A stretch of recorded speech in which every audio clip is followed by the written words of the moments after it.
speak through Fox News and let the independents who are tuning into you, let them know what it is that she stands for, the principles behind her positions.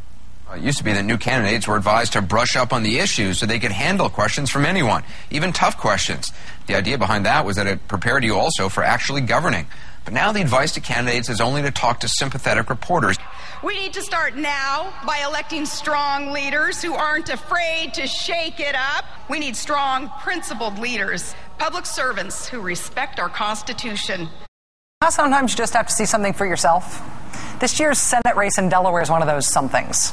And as we approach the general election over this next month and a half, it's my goal for you to get to know who I am and why I'm running in this race and why I'm asking you for your vote. For our coverage on this program, Christine O'Donnell, we've held her to exactly the same standard we'd hold any candidate to, Republican or Democrat. We haven't made fun of her for the witchcraft stuff. We focus on statements she's made that seem to be contradictory.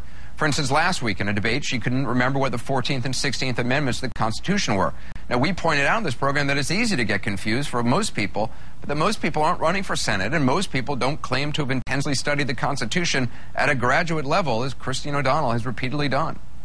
We need people in Congress who are going to be advocates for our Constitution. If you can help me get elected, I will always vote according to our Constitution. The litmus test by which I cast my vote for every piece of legislation that comes across my desk will be whether or not it is constitutional. And the Constitution is making a comeback. It's almost as if we're in a season of constitutional repentance. It is the Constitution by which I will determine how I vote on all legislation coming across my desk. It's the Constitution by which I determine all of my policies. I also have a graduate fellowship in constitutional government from the Claremont Institute. It is the Constitution that I will defend, and it is by the Constitution that I will make all of my decisions. I'm sorry I didn't bring my Constitution with me. Fortunately, senators don't have to memorize the Constitution. Can you remind me of what the other ones are? 14th Amendment defines citizenship, and the 16th Amendment, I think you should know what the 16th Amendment is. Federal income tax. Okay. Now, look, I don't have my Constitution exactly memorized. I do know most of the amendments, I think. But what made this interesting to some is that at a previous forum, Christine O'Donnell said this. What responsibilities or experiences in jobs and past activities do you feel qualify you to be a senator? Well, for one, I have a graduate fellowship from the Claremont Institute in Constitutional Government, and it is that deep analysis of the Constitution that has helped me to analyze and have an opinion on what's going on today and be able to determine I think we can end that there. Hi, Greta, how are you? I'm very well. All right, Governor, let's go right to Delaware. Can Christine O'Donnell win the United States Senate seat, and is she going to win?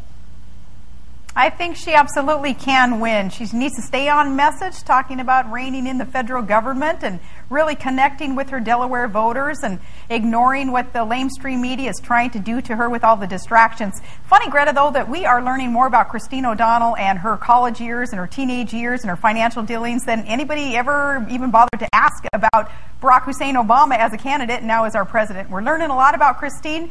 She just needs to stay on message, and she's doing great. She's going to win. What opinions of late that have come from our high court do you most object to? Oh, gosh. Give me a specific one. I'm sorry. Actually, I can't, because I need you to tell me which ones you object to. I'm very sorry right off the top of my head. I know that there are a lot, but I'll put it up on my website. On the Supreme Court, O'Donnell stumbled. Oh, gosh. Much like Sarah Palin had. Well, let's see. When asked to name a recent decision she opposes. Please join me in supporting Christine and vote for Christine O'Donnell this Tuesday. Sarah Palin in her robocall, the very beginning of that, she talked about how she can identify with being the victim of personal attacks. It's also Republican Sharon Angle running for Senate in Nevada. She also attends the same schools.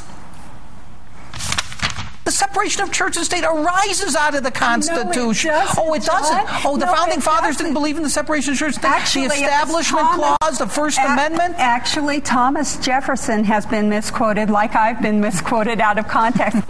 Then in Nevada, there's Sharon Engel, who ran this ad showing these scary, scary brown people taking away college education from a very, very all-white crowd of college student victims.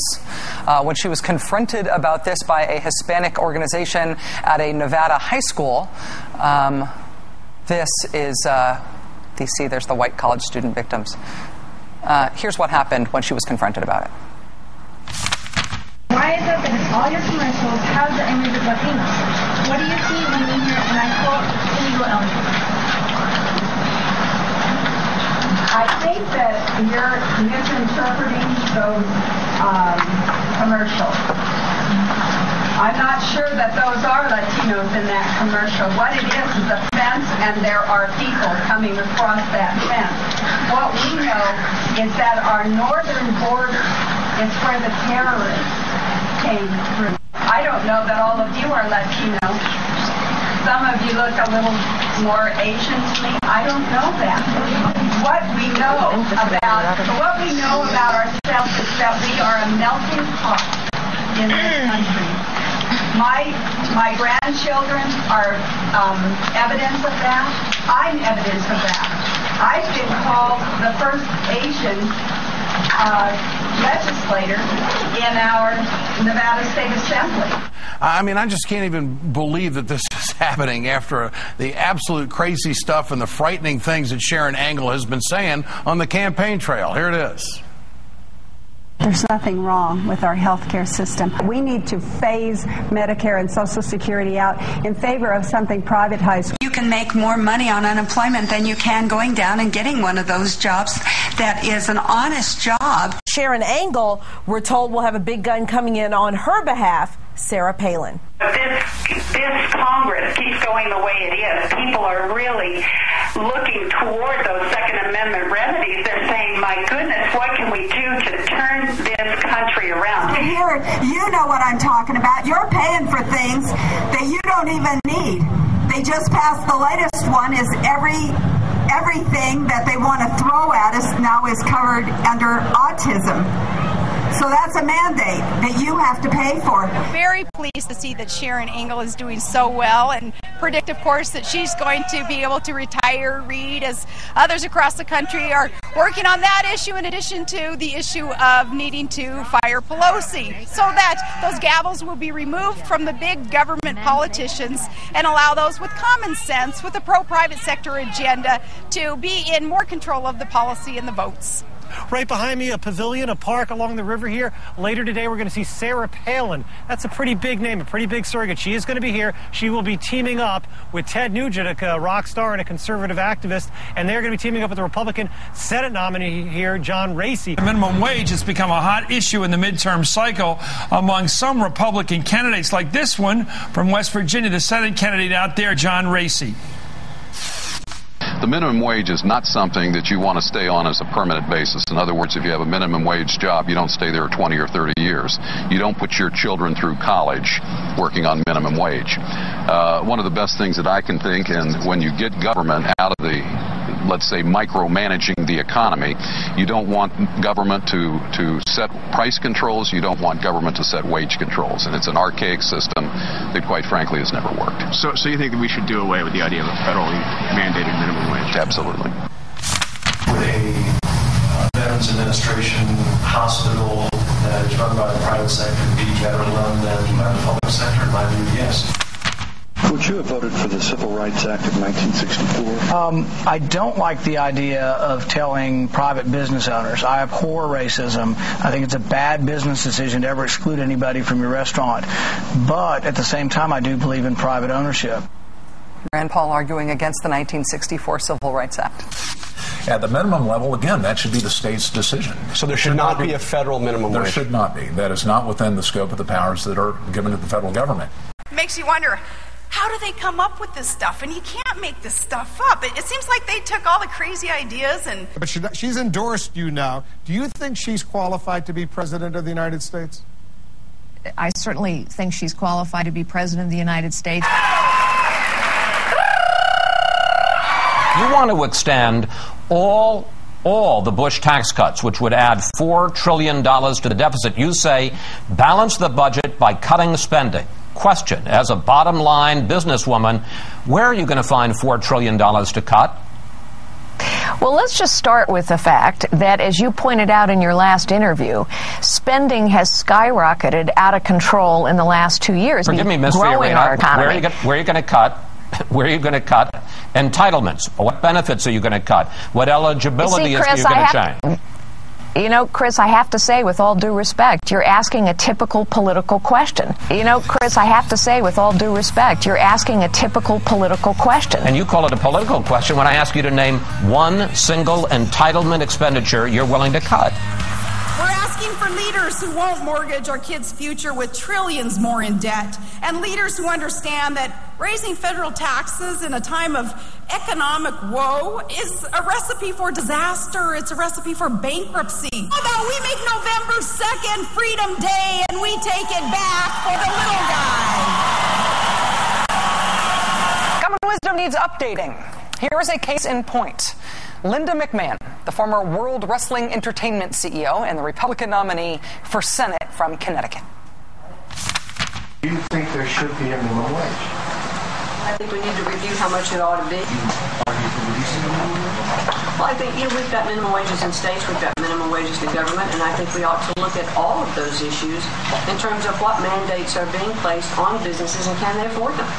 The Republican nominee for Senate from the great state of Connecticut says we ought to look at reducing the minimum wage. We got to have a serious discussion with people in this country about these entitlement programs. Then seniors will, in fact, have their benefits cut. What do you consider an entitlement program? Is Social Security an entitlement program? Well, if you want to technically get it, Social Security, Medicare, and Medicaid are the big entitlement programs. All right, let's talk about Social Security. And people paid into Social Security. They don't see it as an entitlement program. They say, look, I spent them. I mean, I gave the government. I'm using budget nomenclature, so technically speaking, these are entitlement programs. You qualify, you turn 65, you get the benefit. Well, but I mean, if you're going to cut the entitlement programs, if someone's been paying into Social Security for a number of years, is that person going to get cut? So what I propose is don't cut these programs for people who are in and near retirement. But the problem is, for you and I, for those of us who are under the age of 54, everything's going to get cut. We're going to have Greek-like austerity. Trying to unite the agenda, the party, the message, the common sense solutions that have to be plugged in to get our country back on the right track. Do you believe that being gay is a choice? I do. And based on what? Based on what? Yeah, well, you believe that. The Tea Party American movement is going to grow. On November 3rd, November 2nd isn't the end of this. It's the beginning of this, the reawakening of America and understanding what our foundation is and how America was built and how it became prosperous and generous and safe. And now we need to build upon that. The chairman of the Republican Party is being allowed back into politics, and RNC fundraising is once again a real prospect because the RNC is now going to host fundraisers with Sarah Palin.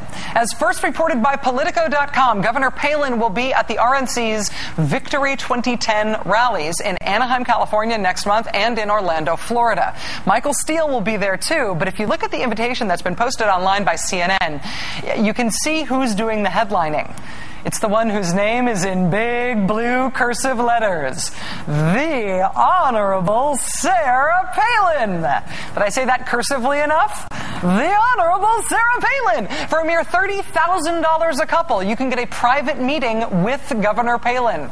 So any average folks with 30 grand burning a hole in their pocket can meet the woman from Wasilla who went home to Facebook. And that is how Michael Steele and the Republican Party itself will return to politics, through the grace and the fundraising capacity of Sarah Palin. The rent cloth is mended. The split seams are sewn.